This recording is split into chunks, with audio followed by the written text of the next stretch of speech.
திரு சிற்றரசு வந்து பார்த்தீங்கன்னா வேலை வாங்கி தரேன் அப்படின்னு யாருக்குன்னா இந்த துளசிராமனுக்கு வேண்டியவர்கள் அக்கம் பக்கத்தில் உள்ளவங்களுக்குலாம் வேலை வாங்கி தரேன் அப்படின்னு சொல்லி ரூபாய் 69 லட்சத்துக்கு வந்து வாங்கி ஏமாத்திட்டாரு.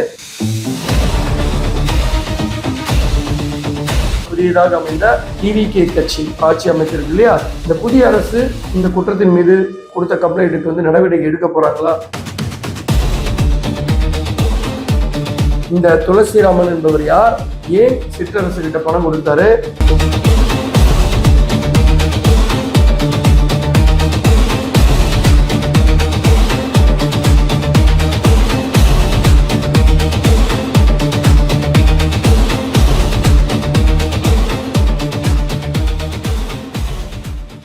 வணக்கம் HKS வாய்ஸ் மீடியா நேயர்களே. இன்றைய காணொலியில நம்ம என்ன பார்க்க போறோம் அப்படின்னா, இன்னைக்கு காலையில திமுக நிர்வாகி திரு துளசிராமன் அவர் என்ன பொறுப்புல இருக்காரு திமுகவில் அப்படின்னா, மேற்கு மாவட்ட பிரதிநிதியா இருக்காரு.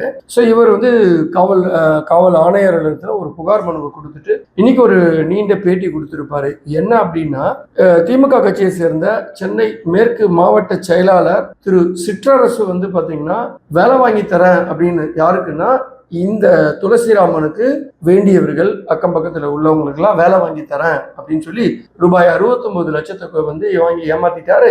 ஸோ இதை கேட்க போன என்ன வந்து ரவுடிகளை வச்சு மிரட்டுறது மட்டும் இல்லாம என் மேலேயே பொய் புகார் கொடுத்து என் மனைவி மேலேயே பொய் புகார் கொடுத்து சிறையில் அடைச்சிட்டாங்க அப்படின்னு சொல்லி ஒரு கம்ப்ளைண்ட்டை இன்னைக்கு கொடுத்துருக்காரு ஆணையாளர்கிட்ட. சரி, இது உண்மையிலேயே என்னதான் நடந்தது? இந்த வழக்கின் பின்னணி என்ன? ஒவ்வொரு நாளும் திமுக மேல ஏதாவது ஒரு பிரச்சனை வந்துகிட்டே இருக்கு அப்படின்ற விஷயங்களை பார்க்கும்போது இது ஒரு விஷயம் இன்னைக்கு வந்திருக்கு, பூதகரமா இருக்கு.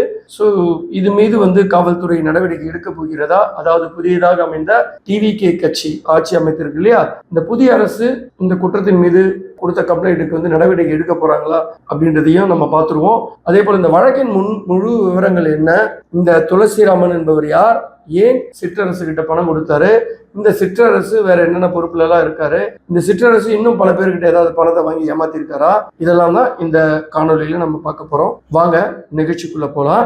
அதுக்கு முன்னாடி உங்க எல்லாருக்கிட்டையும் ஒரு அம்பிள் ரிக்வெஸ்ட், எங்க சேனலை தொடர்ந்து பார்க்குற அத்தனை உள்ளவங்களுக்கும் நன்றி. அதே போல எங்க சேனலை பார்த்துட்டு நிறைய பேர் சப்ஸ்கிரைப் பண்ண மாட்டேன்றீங்க. தயவுசெய்து பார்த்துட்டு கூடவே பெல் பட்டனை அழுத்திட்டு பாருங்க. அப்பதான் நாங்க போடுற ஒவ்வொரு வீடியோவும் உங்களுக்கு உடனுக்குடனே வரும்.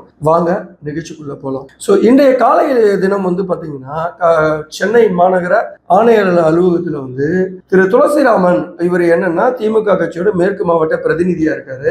இவர் ஒரு கம்ப்ளைண்ட் கொடுக்குறாரு. என்ன கம்ப்ளைண்ட் கொடுக்குறாரு அப்படின்னா, திமுக கட்சியில சென்னை மேற்கு மாவட்ட செயலாளராக இருக்கிற திரு சிற்றரசு அவர் தற்போது வந்து 58வது வார்டு கவுன்சிலராகவும் இருக்காரு. அதே போல அந்த கார்பரேஷன்ல, சென்னை மாநகராட்சி கார்பரேஷன்ல பணிகள் குழு அப்படின்னு சொல்லி ஒரு துறை இருக்கு. இதோட சேர்மன் போஸ்டும் இருக்கு. அதாவது மாநகராட்சியில ஒரு பணியை ஒப்படைப்பாங்க இல்லையா, செய்யறதுக்கு டெண்டர் எடுப்பாங்க இல்லையா, இந்த பணிகள் எல்லாம் வந்து ஒரு டீம் வந்து ஃபார்ம் பண்ணி இந்த டீம் தான் அப்ரூவல் கொடுக்கறது, தப்பு நடந்தா அதை ஆராய்ச்சி பண்றது, இந்த மாதிரி வேலையெல்லாம் பண்றதுக்கு ஒரு குழு இருக்கும். ஸோ இந்த கவுன்சிலர்களுக்கு ஒரு சில குறிப்பிட்ட கவுன்சிலர்கள் போடுவாங்களே, அந்த குழுவோட சேர்மனாகவும் இருக்காரு. சரி, இந்த குற்றங்கள் எப்படி வந்துச்சு, இதுல உண்மைத்தன்மை இருக்கா அப்படின்றதையும் நம்ம முன்மொழிவுன்னா பார்க்கலாம். இந்த துளசிராமன் என்றவர் என்ன திமுக கட்சி சேர்ந்தவர்ன்றதுனால இவர்கிட்ட அவர் அருகில் இருந்தவங்க, சொந்தக்காரங்க இவங்கெல்லாம் வந்து எங்களுக்கு கவர்மெண்ட் வேலை வாங்கி கொடுவோம் அப்படின்னு சொல்றாங்க. அதன் அடிப்படையில என்ன பண்றாரு திரு சிற்றரசு வந்து இவருக்கு மேல இருக்கிற, அதாவது சென்னை மேற்கு மாவட்ட செயலாளராக இருக்காரு. அதே போல திமுகல ஒரு முக்கிய புள்ளி, அதாவது சென்னை மாவட்ட செயலாளர் இருக்கிறது ஒரு பெரிய பதவி தானே. திமுகவின் முக்கிய புள்ளியாகவும் இருக்காரு. அதே போல தலைமை இடத்துல ரொம்ப நெருக்கமானவர்ன்றதுனால இவர் எல்லா அமைச்சர்களிடமும் தலைமையிடம் நெருக்கமா இருப்பாரு. இவர்கிட்ட சொன்னா வேலை நடக்கும்ன்ற அடிப்படையில் என்ன பண்றாரு துளசிராமன் தனக்கு நெருங்கியவங்க, அக்கம் பக்கத்துல இருக்கிறவங்க இவங்க கிட்ட எல்லாம் வேலை வேணும்னு இவர்கிட்ட அணுகி இருக்காங்க. என்னென்ன வேலைக்கு அப்படின்னு வந்து பாத்தீங்கன்னா, சென்னை மாநகராட்சியில ஓஏ வேலை, அது போக வந்து பாத்தீங்கன்னா ஓட்டுநர் டிரைவர் வேலை, அது போக இந்து சமய அறநிலையத்துறையில இருக்கிற ஆபீஸ்ல ஓஏ வேலை, இந்த வேலைக்கெல்லாம் வாங்கி தரேன்னு சொல்லி கிட்டத்தட்ட 69 லட்சம் வாங்கியிருக்காங்கன்னு சொல்லி புகார் யாரெல்லாம் கொடுக்குறாரு, சென்னை மேற்கு மாவட்ட செயலாளர் சிற்றரசு, அவரோட PA பிரசன்னா, அதுக்கப்புறமா சன் டிவி வினோத். ஸோ இவங்க கிட்ட எல்லாம் வந்து என்ன பண்றாருன்னா பணம் வாங்கிட்டாங்கன்னு சொல்லி இன்னைக்கு ஆணையாளர் கொடுத்திருக்காரு. அவர் இப்பதான் கொடுத்தாரா அப்படின்னா இல்ல, இவர் வந்து திமுக ஆட்சியில் இருக்கும்போது என்ன பண்றாரு அப்படின்னா திருவல்லிக்கேணி காவல் நிலையத்திலேயே இவங்க மேல எல்லாம் ஒரு கம்ப்ளைண்ட் கொடுத்திருக்காரு. அதே போல நுங்கம்பாக்கம் காவல் நிலையத்திலையும் கம்ப்ளைண்ட் கொடுத்திருக்காரு. ஸோ இங்கெல்லாம் வந்து ஆளுங்கட்சியோட ஒரு மாவட்ட செயலாளர் கொடுத்த பிறகு உடனே நடவடிக்கை எடுப்பாங்களா? நம்ம காவல்துறை நடவடிக்கை எடுக்கல. சரி, நடவடிக்கை எடுக்கலன்ற என்ன பண்றாரு, இவர் நேரா அறிவாலயம் இருக்கு இல்லையா, அங்க போய் அன்பகம் கலை, அப்புறமா உதயநிதி அவர்களுடைய PA செந்தில் அவர்கிட்ட சொல்றாரு, RS பாரதி கிட்ட சொல்றாரு, TKS இளங்கோவன் எல்லாருக்கிட்டையுமே சொல்றாரு சிற்றரசையும் ஏமாத்திட்டாரு, அவர் கூட இருக்கிற அவரோட PAவும் அதே போல சன் டிவி வினோத் இவங்க எல்லாம் சேர்ந்துதான் என்னை ஏமாத்தினாங்க அப்படின்னு சொல்லி ஒரு கம்ப்ளைண்ட் கொடுக்குறாரு. இதை யாருமே கேட்க மாட்டேன்றாங்க. ஸோ இவர் காவல்துறைக்கு போறாரு, காவல்துறையிலேயே பண்ணி தரல, அவருக்கு உதவி செய்யல. ரெண்டாவது வந்து பாத்தீங்கன்னா கட்சி ஆபீஸ்லயும் சொல்றாரு, அங்கேயும் பண்ணி தரல. இது போக 2026ஆம் ஆண்டு சட்டசபை தேர்தல் நடக்குது இல்லையா, அந்த சட்டசபை தேர்தலுக்கு வேட்பாளராக போட்டியிடுறதுக்கு மனு தாக்கல் செய்யறாரு. இந்த அடிப்படையில வந்து பாத்தீங்கன்னா அவர் நேர்முக தேர்வுக்கு கூப்பிடுறாங்க. இந்த நேர்முக தேர்வுல கண்டக்ட் பண்ணது யார் அப்படின்னா KN நேரு அவர்கள் பண்ணியிருக்காரு. அவர்கிட்ட இந்த நேர்முக தேர்வுல போகும்போது கடைசியா வந்து அவர்கிட்டயும் இந்த புகாரை சொல்லியிருக்காரு. அவருமே சத்தம் போட்டதா இன்னைக்கு வீடியோல சொல்றாரு. என்னன்னா, நீ இந்த நேர்முக தேர்வு வந்திருக்கியா, வேட்பாளர் தேர்வுக்காக நேர்முக தேர்வு வந்திருக்கியா, இல்ல புகார் பெட்டிஷன் எடுத்துட்டு வந்திருக்கியா, போயா அப்படின்னு சொல்லி திட்டினா மாதிரி ஒரு கம்ப்ளைண்ட்டும் சொல்றாரு. சரி, ஸோ எல்லாருக்கிட்டையும் போயிருக்காரு, இது எதுவுமே நடக்கல. சரி, இந்த வழக்குகள் எல்லாம் வாபஸ் வாங்க சொல்லி சிற்றரசு, அதாவது மேற்கு மாவட்ட செயலாளர் வந்து அவருக்கு வந்து கடுமையான எச்சரிக்கை விட்டுருக்காரு. வாபஸ் வாங்குறியா இல்லையா அப்படின்னு.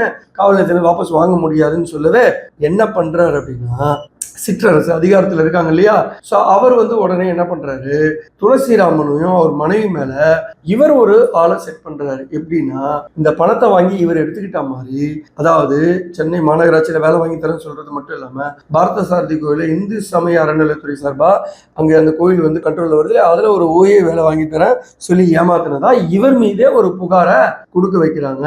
எங்கன்னா ஐசோஸ் போலீஸ் ஸ்டேஷன்ல. இவர் திருவல்லிக்கேணியில இருக்காரு இல்லையா, ஸோ அந்த போலீஸ் லிமிட் ஐசோஸ் போலீஸ்ல குற்றப்பிரிவுல ஒரு கம்ப்ளைண்ட் கொடுக்குறாங்க.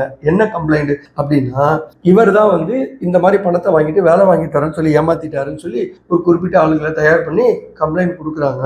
ஸோ ஏன் இந்த கம்ப்ளைண்ட் கொடுக்குறாங்க அப்படின்னா, இவர் வந்து மறியல் போராட்டம், அதாவது பணம் வாங்கி ஏமாத்தினாங்க இல்லையா, ஆட்களை திரட்டிக்கிட்டு மறியல் போராட்டம் பண்ண போறோம்னு தெரிஞ்ச உடனே இங்க இருக்கிற லோக்கல் திமுக காரங்கள் மாவட்ட செயலர் அவர் கண்ட்ரோல்ல வராரு இல்லையா, அவர்கிட்ட போயிட்டு சொல்லவே அவர் காவல்துறைக்கு சொல்றாரு. சொல்லி இந்த மாதிரி இவர் மேல நடவடிக்கை எடுக்கணும் சிற்றரசு சொல்லி அவர் மேல ஒரு பொய் கம்ப்ளைண்ட் கொடுத்து துளசிராமனை வந்து என்ன பண்றாங்கன்னா, விடிய காலையில ஐசோஸ் போலீஸ் ஆய்வாளர், குற்றப்பிரிவு ஆய்வாளர் மற்ற ஸ்பெஷல் டீம்லாம் சேர்ந்து அவரை வந்து விடிய காலைல வீட்டுல இருந்து கூட்டிட்டு போறாங்க. கூட்டிட்டு போயிட்டு ஏதோ ஒரு சுடுகாடு பக்கத்துல ஒரு போலீஸ் பூத்துன்னு சொல்றாங்க, அந்த பூத்துல வச்சு இவர்கிட்ட பலதரப்பட்டதுல விசாரணை பண்றாங்க. நீ இந்த மாதிரி ஏமாத்தனியா அப்படின்ற மாதிரி விசாரணை அந்த பூத்துல வச்சு அவர்கிட்ட விசாரணை பண்றாங்க. விசாரணை பண்ணி பணம் வந்து எடுத்தியா அப்படின்னு கேட்கும்போது அவர் சொல்லியிருக்காரு அப்படின்னு அவரோட காணொலியிலேயே சொல்றாரு. என்னன்னா, என்கிட்ட வந்து விசாரிச்சாங்க, அப்ப கூட நான் கேட்கிறேன், எனக்கு ஒரு பாதி பணமாவது கொடுத்துருங்க, அந்த பாதி பணத்தை வந்து நான் செட்டில் பண்ணிடுவேன். நான் வந்து நிறைய பேர்கிட்ட என் மனைவியோட நகை, என் வண்டியோட எல்லாம் அடமானம் வச்சு அந்த பணத்தெல்லாம் வந்து நான் வந்து செட்டில் பண்ணிட்டேன், இன்னும் கொஞ்சம் தான் கொடுக்க வேண்டியது, அதை கொடுத்துட்டீங்கன்னா மீதியும் நான் செட்டில் பண்ணிடுவேன் அப்படின்னு சொல்லி கேட்குறேன். அந்த இடத்துல கூட என்னை கேட்காம மாலை 5:30 மணிக்கு தான் என் மேலே FIR போட்டு என்னை வந்து சிறையில் அடைக்கிறாங்க அப்படின்னு சொல்லி சொல்றாரு. ஸோ இவரை மேல வந்து பாத்தீங்கன்னா மார்ச் 24ஆம் தேதி வழக்கு பதிவு பண்றாங்க. என்னென்ன வழக்கு அப்படின்னா, செக்ஷன் 420, அதாவது அரசு வேலை வாங்கி தருவதாக ஏமாத்திட்டாரு அப்படின்னு. அதாவது அதே போல 406, அதாவது நம்பிக்கை துரோகம் பண்ணிட்டாரு, அதுக்கப்புறமா பணத்தை திருப்பி கேட்டா ரவுடிகளை வச்சு மிரட்டுறாருன்னு சொல்லிட்டு 506 Class 2 இது மாதிரிலாம் வழக்குல போட்டு அவரை உள்ள தள்ளிட்டாங்க. அவரும் உள்ள தள்ளிட்டு கிட்டத்தட்ட 75 நாள் சிறையில இருந்திருக்காரு. சிறையில இருந்து இப்பதான் வெளியில வந்தேன், இந்த புது அரசாங்கம் அமைஞ்ச பிறகுதான் வெளியில வந்தேன் அப்படின்னு சொல்லிட்டு தான் இன்னைக்கு ஆணையர் அலுவலகத்துல ஒரு கம்ப்ளைண்ட் கொடுக்குறாரு. ஸோ இந்த கம்ப்ளைண்ட்ல என்னன்னா, ஆதாரங்களை நிறைய கொடுக்குறாரு, டிஜிட்டல் ஆதாரங்கள். என்ன அப்படின்னா, இவரை வந்து பணம் வாபஸ் வாங்க சொல்லி ரவுடிங்களை வச்சு மிரட்டின அந்த வீடியோ, வீட்டுக்குள்ள வந்து CCTV கேமராவில் ஃபுட்டேஜ் ஆன அந்த வீடியோ, அது போக வந்து இவர் போன்ல பேசுறாரு இல்லையா, அதாவது சிற்றரசு கிட்ட பேசுறது, அவரோட PA பிரசன்னா கிட்ட பேசுறது, சன் டிவி வினோத் கிட்ட பேசுறது, அது போக வந்து அறிவாலயத்திலே போயிட்டு கம்ப்ளைண்ட் கொடுத்தது, அதே போல உதயநிதி அவரோட புகார் பெட்டின்னு ஒன்று இருக்கும் அதில் போட்டது, அதுக்கப்புறமா வந்து இப்போ காவல் நிலையத்தில் கொடுத்த கம்ப்ளைண்ட், இந்த கம்ப்ளைண்ட் நகல்கள், இவரை வந்து பொய் வழக்கா போட்டு இவர் எதுக்கு கம்ப்ளைண்ட் கொடுத்தாரோ அதே ரீசனை வச்சு இவர் உள்ள போட்டது, அது பெயில்ல வந்தது, இந்த மாதிரி எல்லா விதமான ஆதாரங்கள் கொடுத்தது மட்டும் இல்லாம டிஜிட்டல் எவிடன்ஸை வந்து பாத்தீங்கன்னா ஆடியோ வீடியோவை பென்டிரைவ்ல போட்டு இன்னைக்கு கமிஷனர் கிட்ட கொடுத்துருக்காங்க. சரி, இதை கொடுத்துட்டாங்க. அதாவது இவர் வந்து இவ்வளோ தூரம் முயற்சி பண்ணி தவறு செய்தவங்க இந்த புதிய அரசு வந்து நடவடிக்கை எடுக்கும் அப்படின்ற அடிப்படையில இந்த கம்ப்ளைண்ட் கொடுத்துருக்காங்க. ஸோ ஓரளவுக்கு இதெல்லாம் பார்க்கும்போது அவர் ஆதாரங்கள் எல்லாம் கொடுத்துருக்காரு. ஸோ இதெல்லாம் பார்க்கும்போது உண்மை இல்லாம இவ்வளவு தைரியமா ஒரு போராட மாட்டாங்க. ஸோ அதே நேரத்தில் அவர் என்ன இன்னொரு விஷயம் சொல்றாரு துளசிராமன் அவர் அப்படின்னா, இந்த பொய் வழக்கு போட்டு என்ன உள்ள போட்டாங்க, நான் ஒரு திமுகல அந்த மேற்கு மாவட்ட பிரதிநிதியா இருக்கேன், எனக்கே இந்த நிலைமை அப்படின்னா, இந்த கட்சிக்காக அவ்வளவு உழைச்சிருக்கேன் வெற்றி பெறுவதற்காக, எனக்கே இந்த நிலைமை அப்படின்னா மற்ற பாமரர்களுக்கு என்ன நிலைமை அப்படின்னு சொல்லி வேதனையோட சொல்றாரு. ஸோ எதுவாக இருக்கட்டும், காவல்துறை தீர ஆராய்ந்து குற்றம் செய்தவர்கள் மீது நடவடிக்கை எடுக்க வேண்டும் என்பதுதான் நம்மளோட வாதம். அதே நேரத்தில் இந்த புதிய அரசு வந்து பொறுத்த வரைக்கும் தப்பு செஞ்சவங்களை விடக்கூடாது அப்படின்றதுல முதல்வர் திரு ஜோசப் விஜய் அவர்கள் தீவிரமா இருக்காரு. அதனால திமுக நிர்வாகிகள் மீதும் சரி, அமைச்சர்கள் ஒவ்வொருத்தர் மீதும் ஒவ்வொரு புகார்களா வந்துகிட்டே இருக்கு. ஸோ ஒவ்வொருத்தரும் பிரச்சனையை ஃபேஸ் பண்ணுவாங்க அப்படின்றதுல ஐயமே இல்லை. சரி, இந்த விஷயத்திலயும் அப்போத காவல்துறை ஆணையாளராக யார் இருந்திருப்பாங்க அப்படின்றத நீங்களே உங்க யூகத்துக்கு விட்டுறேன். சரி, அதிகாரங்கள் இருக்குன்றதுனால அதிகாரம் மிக்கவர்கள், அதாவது அரசியல்ல அதிகாரம் மிக்கவர்கள் சொல்றாங்கன்றதுனால தவறு செய்தவர்களை விட்டுட்டு தவறு செய்யாதவர்கள் மீது நடவடிக்கை எடுக்கிறது மிக மிக தவறுங்க. இந்த பாவத்தெல்லாம் எங்க கொண்டு போய் இந்த அதிகாரிகள் வச்சுக்க போறாங்கன்னு எனக்கு தெரியல. ஸோ தான் நல்ல பதவியில இருக்கணும் அப்படின்றதுக்காக அப்பாவிகளை போட்டு சித்திரவதை செய்யறாங்க. இதெல்லாம் மிகப்பெரிய தவறு. ஸோ பார்க்கலாம், இந்த புதிய அரசு வந்து அமைஞ்சதுல இருந்து நிறைய நடவடிக்கை எடுத்துட்டு இருக்காங்க. ஸோ இதுவும் நடவடிக்கை எடுப்பாங்க அப்படின்னு நம்ம நம்புவோம். இதே போல பல சுவாரஸ்யமான வீடியோவை உங்களுக்காக போடுறதுக்கு நாங்க தயாரா இருக்கோம். ஸோ எங்களை தொடர்ந்து ஆதரவு கொடுங்க, சப்ஸ்கிரைப் பண்ணிட்டு எங்க வீடியோ பாருங்க. மீண்டும் உங்களை சந்திக்கும் வரை உங்களிடமிருந்து விடைபெறுவது உங்கள் HKS. நன்றி.